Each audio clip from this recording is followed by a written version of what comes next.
వారి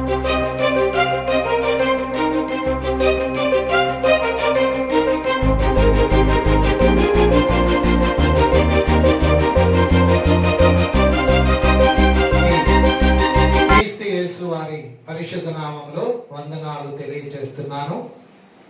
ఆయా ప్రాంతాల నుండి విచ్చేసిన మీకు, ఆయా ప్రాంతాల నుండి వాక్యాన్ని యూట్యూబ్ ఛానల్ ద్వారా వినుచున్న వాక్య వీక్షకులందరికీ హృదయపూర్వకంగా నమస్కారములు తెలియజేస్తూ వాక్యాన్ని ప్రారంభిస్తూ ఉన్నా. ఈరోజు యేసుక్రీస్తు వారు పడిన శ్రమలు ఎలాగున్నవో అలాగుననే పరిశుద్ధ గ్రంథంలో మరి ఒక భక్తుడు అదే శ్రమలు, అదే బాధలు, అదే శోధనలు, అదే నిందలు, అదే అవమానాలను ఎదుర్కొంటూ తన జీవన యాత్రను కొనసాగించి ముగించినాడు. ఆయన పేరు పౌలు. ఈ పౌలు ఒకప్పుడు సౌలుగా పిలువబడిన వాడై ఉన్నాడు. సౌలును దేవుడు పౌలుగా మార్చినాడు.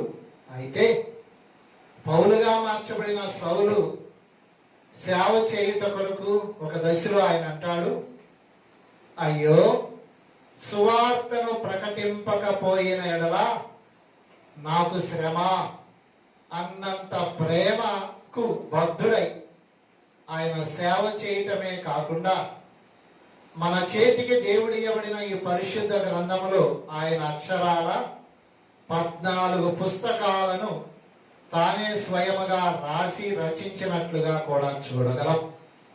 కొన్ని పుస్తకాలను క్రీస్తు ఖైదుగా ఆయన మారి జైలులో ఉండి కూడా కొన్ని పత్రికలను ఆయన వ్రాసినట్లుగా, బలమైన సేవ చేసినట్లుగా మనము చూస్తాం. అయితే శ్రమలు ఆయనను చుట్టుముట్టే ఉన్నాయి అని ఆయన ముందుగానే ఎరిగిన వాడై వాటిని తెలుసుకున్న వాడై ఉన్నాడు.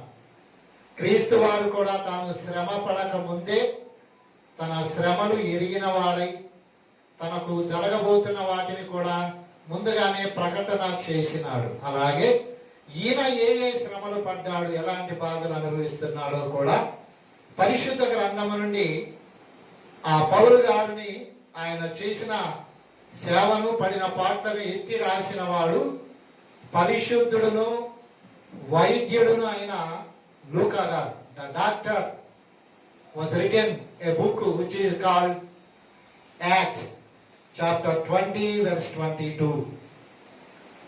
అపోస్తల కార్యముల గ్రంథం నుండి 20వ అధ్యాయము 22వ వచనాన్ని చదువుకుంటూ కొద్దిసేపు ఆయన వాక్యాన్ని విందాం. మనము కైసరకు పన్ను ఇచ్చుట. ఎక్కడ చదువుతున్నారు? అపోస్తల కార్యముల గ్రంథము 20వ అధ్యాయము 22వ వచనం. ఇదిగో నేనిప్పుడు ఆత్మయందు బంధింపబడిన వాడనై యెరూషలేమునకు వెళ్ళుచున్నాను. అక్కడ నాకు ఏమేమి సంభవించునో తెలియదు. కానీ చూడండి ఏమంటున్నాడు, బంధకములను శ్రమలను నా కొరకు కాచుకొని ఉన్నవని పరిశుద్ధాత్మ ప్రతి పట్టణములో the Holy Spirit stated and testified that there are trials about me in every city. పోవచ్చున్న ప్రతి ప్రాంతంలో నాకు ఏమి జరగబోతుందో, what will be happen to me అని ముందే ఎరిగిన వాడై చెప్తున్నాడు. నా కొరకు ఏమున్నాయి? బంధకములు, శ్రమలు కాచుకొని ఉన్నాయి. మరి ఇప్పుడు ఎలా? పట్టుకుంటారంట, సంఖ్యలు వేస్తారంట, జైల్లో పెడతారంట, సువార్తను అడ్డగిస్తారంట. మనం ఇప్పుడు మన దేశంలో కూడా చూస్తున్నాం. చాలా ఆటంకాలు వస్తున్నాయి. కానీ తగ్గుతుందా, పెరుగుతుందా, కొనసాగుతుందా అని ఆలోచన చేస్తే వారి మనసులో ఉన్న దానిని బట్టి వారు ఆపటం, అడ్డగించటం, కొట్టటం, చంపటం, శ్రమ పెట్టడం జరుగుతున్నా యథావిధిగా అది సజీవమైన సువార్త. It is called the living word of God. అది సజీవమైన సువార్త గనక అది సాగుతూనే ఉంది, శ్రమ పెడుతూనే ఉన్నారు, కొనసాగుతూనే ఉంది. దేవునికి స్తోత్రం. అలాంటి సువార్త నిమిత్తమై ఈయన అంటున్నాడు, నేను కూడా ఆ సువార్తను ప్రేమించి ఒక దశలో ఆయన ఇచ్చిన ఒక బలమైన స్టేట్మెంట్ అంటే, ప్రకటించకపోతే నాకు శ్రమ అనే ఒక అనుభవంలోనికి ఆయన వస్తే, ఇప్పుడు ఆయన వెళుతూ ఉండగా, ఇదిగో నేను యెరూషలేమునకు వెళుతున్నాను, అక్కడ ఏమేమి సంభవించినో నాకు తెలియకపోయినా నా కొరకు మాత్రం శ్రమలున్నాయి, బంధకాలున్నాయి అని నాకు అర్థమవుతుంది. మరి ఇప్పుడు చెయ్యాలా వద్దా? చర్చికి రావాలా వద్దా?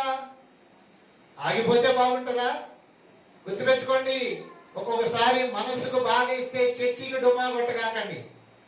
ఒక్కొక్కసారి మీకు ఏదైనా చిన్న ఇబ్బంది వస్తే దేవుడు మీకు ఏం చేయట్లా, కొన్ని కారణాలు మనుషుల వలన వచ్చినాయి. ఇక్కడ అంటున్నాడు, నా కొరకు బంధకాలు ఉన్నాయి, నా కొరకు శ్రమలు ఉన్నాయి, అందుకని నేను ఇక మానేస్తున్నా అన్నట్లు ఆయన.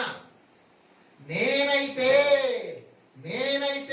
ఆయన సువార్త కొరకు అని ఏమేమంటున్నాడో కావాలంటే 25వ వచనం చదువుదాం. ఇంకొక మాటను చెప్తున్నాడు, ఇదిగో దేవుని రాజ్యమును గురించి ప్రకటించుచు నేను మీ మధ్య సంచరించుచుంటిని. ఈ మాట చూడండి, మీలో ఎవరును ఇక మీదట నా ముఖము చూడరని నాకిప్పుడు ఏమవుతుంది? What will happen to me, to him in the days to come? చెప్పండి, ఏదో జరగబోతుంది, ఏదో అవబోతుందని గుర్తిరిగి ఇప్పుడు ఏమంటున్నాడంటే, ఇక నన్ను మీరు చూడరు. అంటే ఏంటి? నన్ను చంపేయబోతున్నారు, నన్ను చెరసాల్లో పెట్టబోతున్నారు, నన్ను బంధించబోతున్నారు, ఎందుకంటే నా కొరకు శ్రమ బంధకాలు ఉన్నాయని చెప్పారు కదా. ఇప్పుడైతే ఏకంగా అసలు నేను కనపడకుండా ఉండబోయే రోజు రాబోతుంది. మరి ఇప్పటితో సర్దుకున్నామా? ఒక చిన్న మాట అంటే చర్చిని కొట్టేస్తున్నారు. ఒక చిన్న ఏదైనా ఒక మనస్పర్ధ వస్తే యేసయ్యకు నమస్తే చెప్తున్నారు. గుర్తుపెట్టుకో, రావా బాధలు, రావా శ్రమలు, శ్రమలు లేని, వ్యాధి లేని, సమస్య లేని మానవుడు ఎవరో చెప్పండి? Anyone in the congregation, anyone from the world. ఎవరైనా ఉన్నారంటే ప్రతి ఒక్కరికి ఏదో ఒక బాధ ఉంది, ప్రతి ఒక్కరికి ఏదో ఒక సమస్య ఉంది. వాక్యం చెప్తున్న నేను అనేక శ్రమలు పడుతూనే ఉంటాం, మీరు పడుతూనే ఉంటారు. అయినా ఇది సాగిపోవలసిన జర్నీ, ఇట్స్ ఎ జర్నీ. అలనాడు మన పితరులు కూడా ప్రయాణం చేస్తున్నప్పుడు సులువుగా కానానుకు చేరారా? నానా బాధలు పడ్డారు. ఒకసారి నీళ్లు దొరకలా, ఒకసారి ఆహారం దొరకలా, ఒకసారి ఎండ వేడి మీకు సొమ్మసిల్లిపోయారు, ఒకసారి వాళ్ళు అనుకున్నట్లుగా ఆహారంతో పాటు ఆ తదితరమైనవి దొరకనప్పుడు అనేక రకాలుగా వాళ్ళు కూడా డిస్ప్యూట్స్, అంటే ఎన్నో గుసగుసలు ఆడారు, ఎదురైనాయి వాళ్ళకి. ఎందుకంటే అది 40 years జర్నీ. ఆ జర్నీలో అనేక బాధలు ఎదుర్కొన్నా చేరవలసిన గమ్యానికి చేరవలసిందే. అలాగే పౌలు గారు కూడా సువార్త ప్రకటిస్తుంటే ఆయన కొరకు కాచుకున్న వాటిని బట్టి ఇప్పుడు అంటున్నాడు, ఇక నేను కనబడకపోవచ్చు. ఏమైంది అంటే ఏదో జరగబోతుంది అని అర్థం అవుతుంది. మీకు కావాలంటే ఇంకొక మాటను కూడా చూద్దాం. 37వ వచనాన్ని చదువుకుందాం. The book of Acts chapter 20 verse 37. అప్పుడు వారు చాలా ఏడ్చిరి, మీరు ఇక మీదట నా ముఖము చూడరని అతడు చెప్పిన మాటకు విశేషముగా జరగబోయే పరిణామాన్ని చెప్పినందుకంట అక్కడున్న సంఘస్థులు ఆయనకు సెండ్ ఆఫ్ ఇస్తున్న వారు అనేకులంట ఏడుస్తూ ఉంటే విశేషమైన ఆదరణ లభించింది. అంటే తనను బట్టి ఇబ్బంది పడుతున్న, లేకపోతే తనను గురించి, తనకు జరగబోతున్న వాటి గురించి ఏడుస్తున్న వారిని బట్టి కుంగిపోవటం, ప్రజలు నానా అంతర్మదన పడతా ఉంటే దానిని బట్టి విశేషం ఆదరించబడుతూ ఆయనని సాగనంపుతున్నారంట. అంటే ఆయన వెళ్ళబోతున్న ప్రాంతంలో ఏదో జరగబోతుంది. నువ్వు కూడా వస్తున్నప్పుడు జరిగిద్ది, నువ్వు కూడా వెళుతున్నప్పుడు జరిగిద్ది. నువ్వు కూడా వాక్యం వింటున్నప్పుడు, వాక్యం వినటానికి వస్తున్నప్పుడు, చర్చికి వస్తున్నప్పుడు, దేవుని నమ్ముకుంటున్నప్పుడు అనేక ప్రతికూల పరిస్థితులు వస్తాయి. అయినా you have to bear it. నువ్వు దానిని సహించవలసినదే. ఇప్పుడు నేను అంటాను, యేసుక్రీస్తు వారికి శ్రమలు రాలేదా? యేసుక్రీస్తు వారు పడరాని పాటలు పడలేదా? అంటే బహుశ్రమలు ఆయన ఎదుర్కొన్నాడు, బహుపాట్లు ఆయన పడ్డాడు. అలాగే 21వ అధ్యాయం 4వ వచనం చదువుకుందాం. మేము అక్కడ కనుగొని 7 దినములు అక్కడ ఉంటిమి. వారు చూడండి, నీవు యెరూషలేములో కాలు పెట్టవద్దని ఆత్మ ద్వారా ఏంటి మళ్ళీ హెచ్చరిక చేస్తున్నాడు. ఎవరి ద్వారా? Through the Holy Spirit. పరిశుద్ధాత్ముడు కొందరి ద్వారా ప్రేరేపిస్తూ, అయ్యా అయ్యా అయ్యా అయ్యా you are going to Jerusalem but don't go there. అయ్యా అక్కడికి వెళ్ళగాక, అక్కడికి వెళ్ళగాక, అక్కడికి వెళ్తే నీకు శ్రమ వస్తుందంట, ఇబ్బంది వస్తుందంట అని చెప్తూనే ఉన్నారు. 10వ వచనం చదవండి. ఇంకా కొంచెం లోతుగా వెళ్దాం.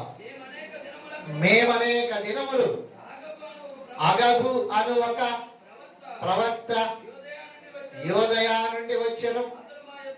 అతడు మా యొద్దకు వచ్చి పౌలు నడికట్టు తీసుకొని తన చేతులను కాళ్లను కట్టుకొని యెరూషలేములో, చూడండి మాట, యూదులు ఈ నడికట్టు గల మనుష్యుని అంటే జరగబోయేదే కాకుండా చెరసాల్లో ఎలా వేస్తారు, సంఖ్యలు ఎలా వేస్తారు, ఎట్లా పట్టి బంధించి బాధ పెట్టబడబోతున్నాడో కూడా ఇప్పుడు సెన్సేషనల్ వార్త విందాం. Let us know the sensational statement stated by Paul. ఆయన దానికి రిప్లై ఏమి ఇస్తున్నాడో 13వ వచనం చూద్దాం. The same book chapter 21 verse 13. పౌలు, ఇందెందుకు మీరు ఏడ్చి నా గుండె బద్దలు చేసేదరేలా? నేనైతే ప్రభు అయిన యేసు నామము నిమిత్తము యెరూషలేములో బంధింపబడుటకు మాత్రమే కాక, చూడండి చూడండి, చనిపోవుటకును. చెప్పండి కొడదామా? Give big claps to Saint Paul. ఏమంటున్నాడు? శ్రమలున్నాయి, బంధకాలున్నాయి, చెరసాలు ఉంది, పట్టేస్తారు, బంధిస్తారు, కొడతారు, హింసిస్తారని తెలిసి చచ్చి మానేశాడా? దూరంగా ఉంటున్నాడా? చూడండి, ఈయన చూడండి ఏమన్నాడు, నేను I'm ready to die for the Lord, for the gospel. నేను సువార్త కొరకు, వాక్యము కొరకు చనిపోవుటకైనను.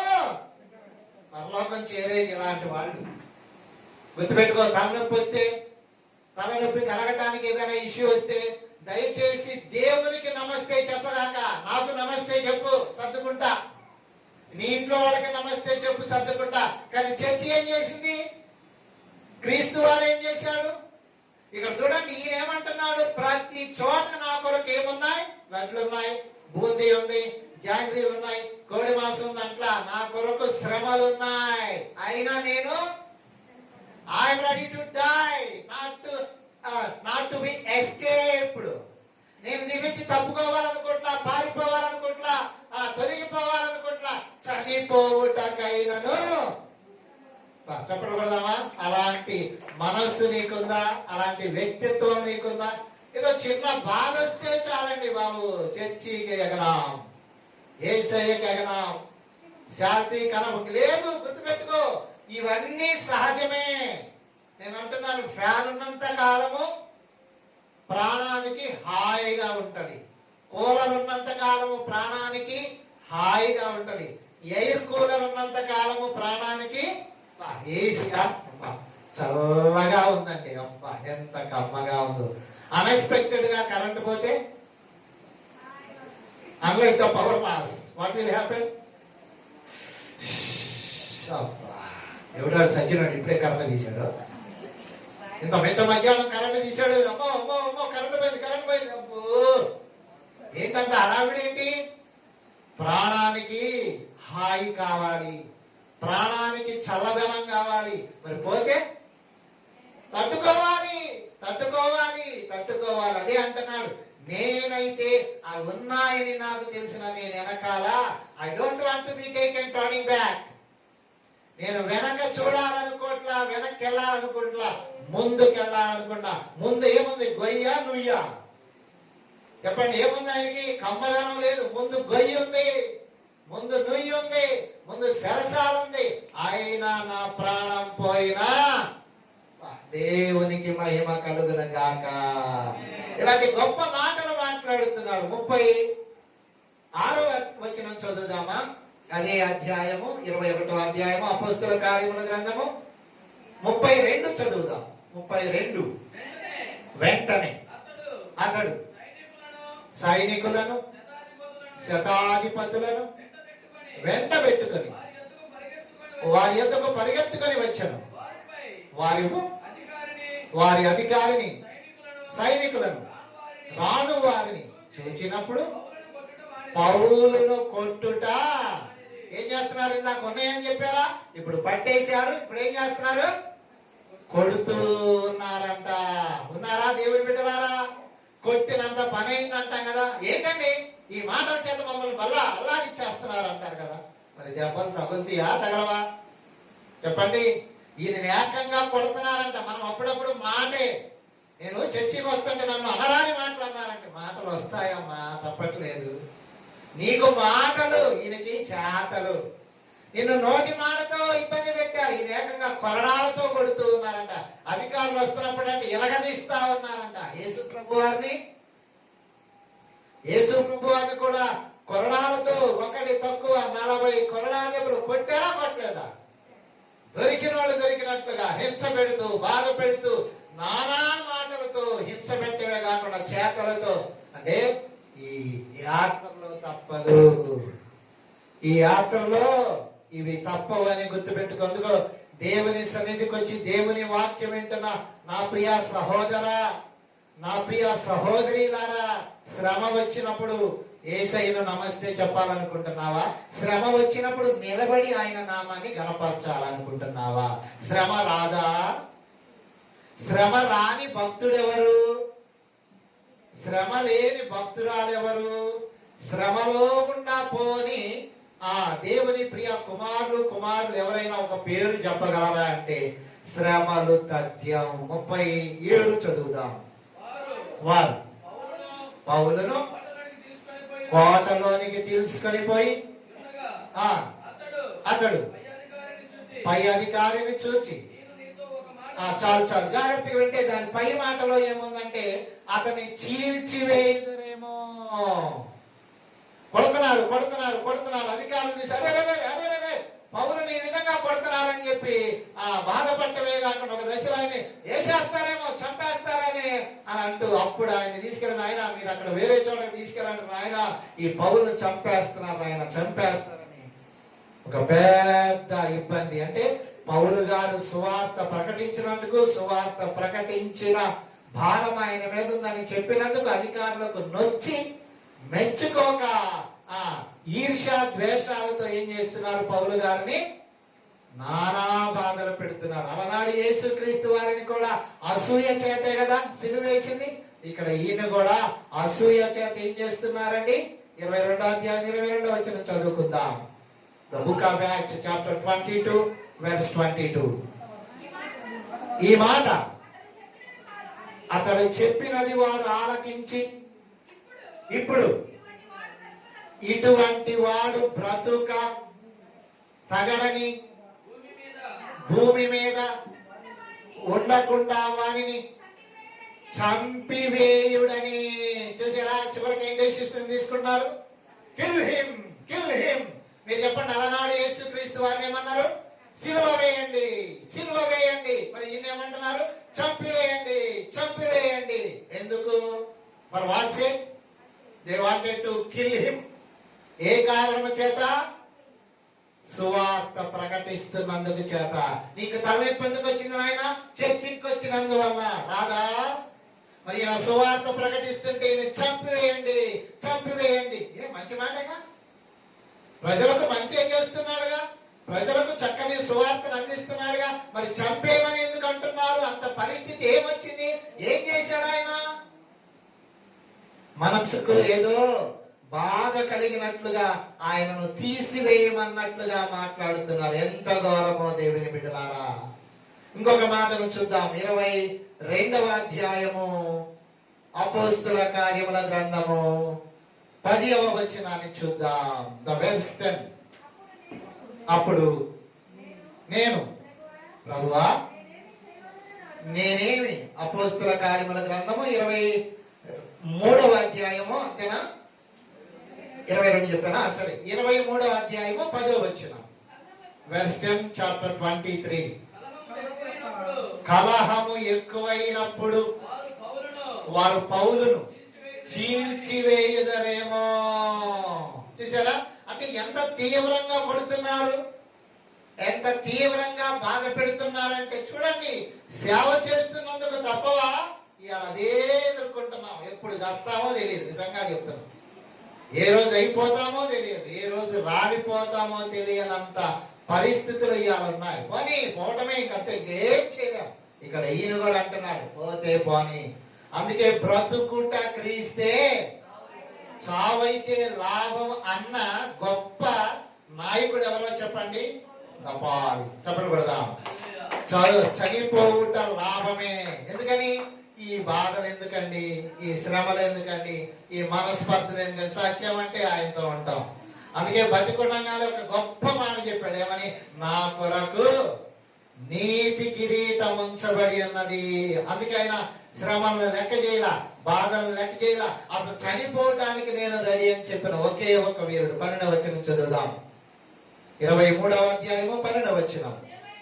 ఉదయమైనప్పుడు యూదులు కట్టుకట్టి తాము పౌలును చంపు వరకు అన్నపానములు పుచ్చుకొనమని ఒట్టు పెట్టుకొని. చూసారా? చివరికి ఏం నిర్ణయం తీసుకుంటున్నారు వాళ్ళు?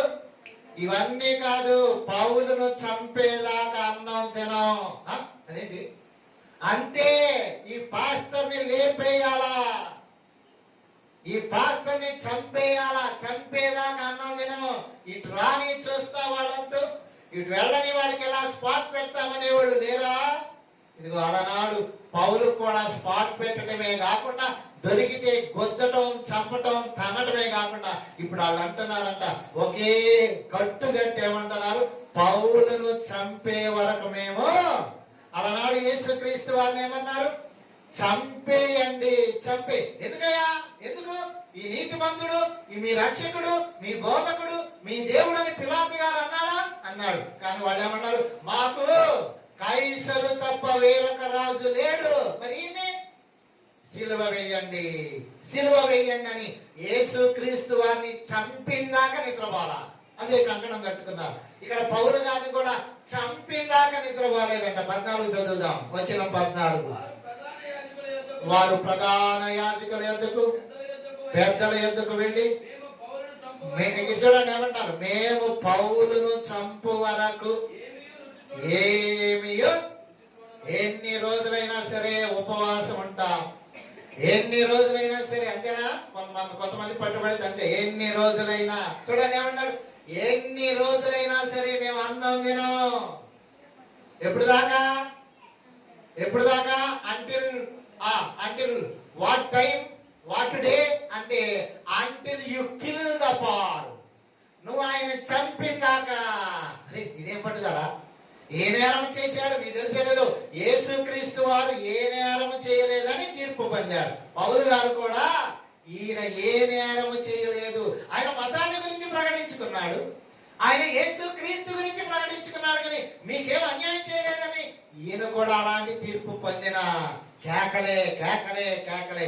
చివరికి అంటున్నారు, మేమిక అన్నం తినం, మేము ఉపవాసమైన ఉంటాము, కానీ పౌలును పట్టి బంధించటమే కాకుండా చంపేసేదాకా మా ప్రాణం అంటున్నారా? పాస్టర్ గారిని లేపేయాలని అంతగానా? ఈయన లేపేద్దామని అనుకుంటున్నారా? అనుకోండి, తప్పదు, తథ్యమే. పౌలు గారే చెప్తున్నాడు, ఈ జీవన పోరాటంలో ఈ ఇబ్బందులు తప్పవు, ఈ శ్రమలు తప్పవు, ఈ బాధలు తప్పవు. తప్పవా? తప్పుతున్నావా?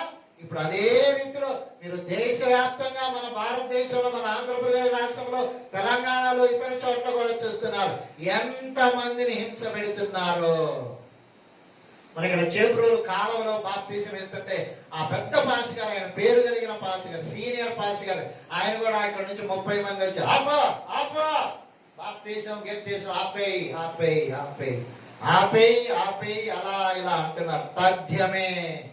అలానాడు వారికి తథ్యం, ఇలానాడు మనకు తథ్యం, రాబోయే దినాల్లో ఇంకెవరికైనా తథ్యం. అయినా పరలోక తథ్యం. చెప్పలు కొట్టండి. ఈ శ్రమలు తథ్యం, పరలోకం కూడా రావటం తథ్యం అని గుర్తెరిగి అందుకే అంటున్నాడు, శ్రమలు పడి చేరాలా, హాయిగా ఉండి చేరాలా?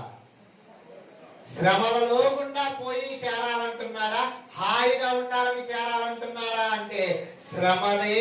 అందుకే నా కొరకు ఏమేమి ఉన్నాయో అని ముందే చెప్పాడు. అయినా నేనేం వెనక్క తగ్గట్లా. ఎందుకో తెలుసా? వారి దేహానికి శిక్ష వేస్తారు, వారి దేహాన్ని నలగగొడతారు, చెరసాలలో పెడతారు. కానీ నా ఆత్మ పరలోకం చేరాలని ఎదురు చూస్తుందని ఎరిగిన వాడు కనుక ముగిస్తూ మీతో ఏం చెప్పదలుచుకున్నానంటే, బలమైన సువార్త చేసిన ఈ పౌలు గారు తాను జీవిత కాలంలో, అందుకే ఈ శ్రమలన్నీ ఎత్తి ఒక పుస్తకంలో, ఒక అధ్యాయంలో, ఇదిగో ఇది చూడండి, ఈ చెయ్యి అన్ని రాశాడు. కొరింథీయులకు రాసిన 2వ పత్రిక 11వ అధ్యాయంలో 22, 23, 24 వచనాల్లో మనం చదువుకుంటే, నేను 1 తక్కువ 5 మార్లు కొరడాలతో కొట్టబడ్డాను, ఒక రాత్రి ఒక పగలు సముద్రంలో గడిపాను, శ్రమలు, శోధనలు, బంధువుల వలన, చర్చి వాళ్ళ వలన, లోకం వాళ్ళ వలన ఇన్ని బాధలు ఎదుర్కొన్నానని చక్కగా ఆయన బాధలన్నీ. మరి మీరు చెప్పండి, నువ్వు ఇంత సేవ చేస్తుంటే ఇన్ని బాధలు నీకెందుకు అబ్బాయ్ అడుగుతారా? మీరు అప్పుడప్పుడు అంటారు కదా, మీరు ప్రభువును నమ్ముకున్నారా, అయినా మీకు ఎందుకు శ్రమలు వస్తున్నాయి అంటే, ప్రభువును నమ్ముకున్నాం కానీ లోకములో ఉన్నాం కదా, లోకములో మీకు శ్రమ కలుగును, అయినా మీరు ధైర్యము తెచ్చుకోనండి అన్నారు. ఎందుకు? మన మాట ఇతరులకు అర్థం కాదు, మన పాటలు ఇతరులకి కోపం చేస్తుంది, మన వాక్య సందేశాలు ఇతరులు కొంతమందికి ఏం చేస్తాయి, ఫ్రస్ట్రేషన్కు లోనయ్యేటట్టు చేసి పదరా పదరా పదరా పాస్టర్ గారు అంత చూద్దాం పదరా అని అనిపిస్తా ఉంటాయి. తప్పదు, వాళ్ళు రావటం తప్పదు, చొక్కా పట్టుకోవడం తప్పదు.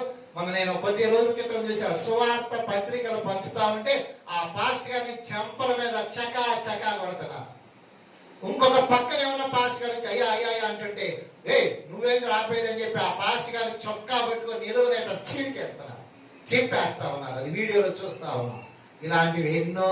కార్లు పగలగొడుతున్నారా, అద్దాలు పగలగొడుతున్నారా, కార్లు కాల్చేస్తున్నారా, మనుషులు హింస పెట్టేస్తున్నారా, ఎదురు తిరిగితే పొడి చేస్తున్నారు. ఇంకా మన దైవ సేవకులు నాకు గొప్పతనం ఏంటంటే, ఇది చూడండి,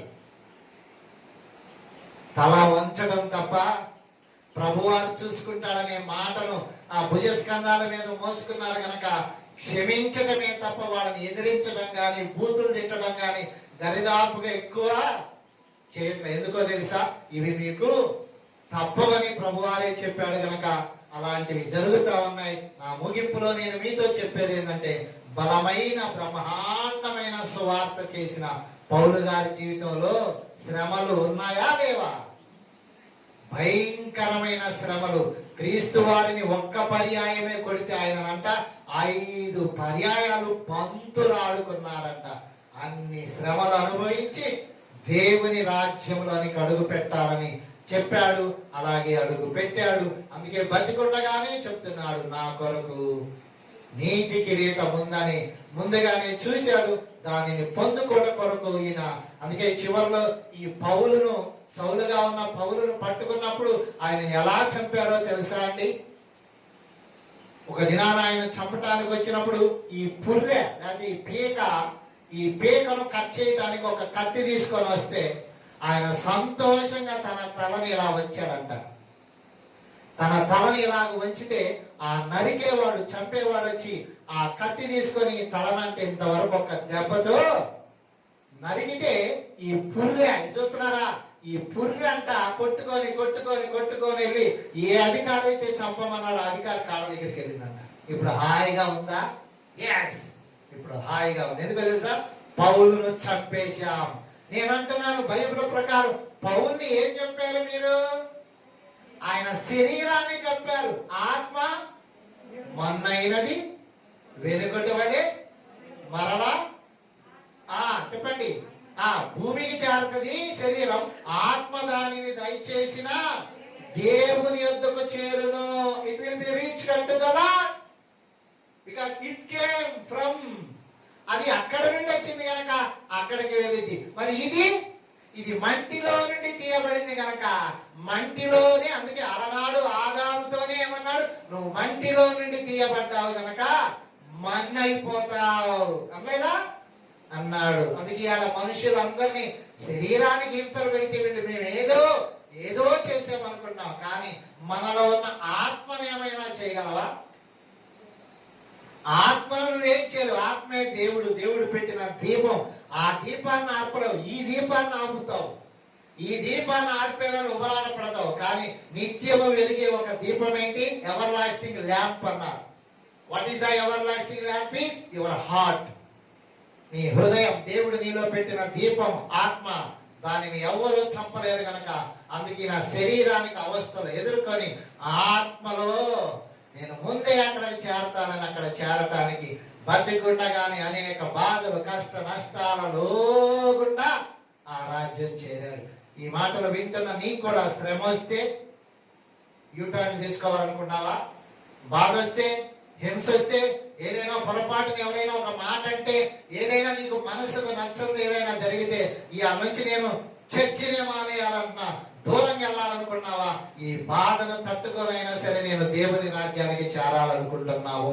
పౌలు గారిని బట్టి నిర్ణయం తీసుకొని ముందు మీరు మీ ఆత్మీయ జీవితాన్ని కొనసాగించాలని తెలియచేస్తూ ఈ కొద్ది మాటలు దేవుడు మనందరి వినికిడిలో ఆశీర్వదించును గాక.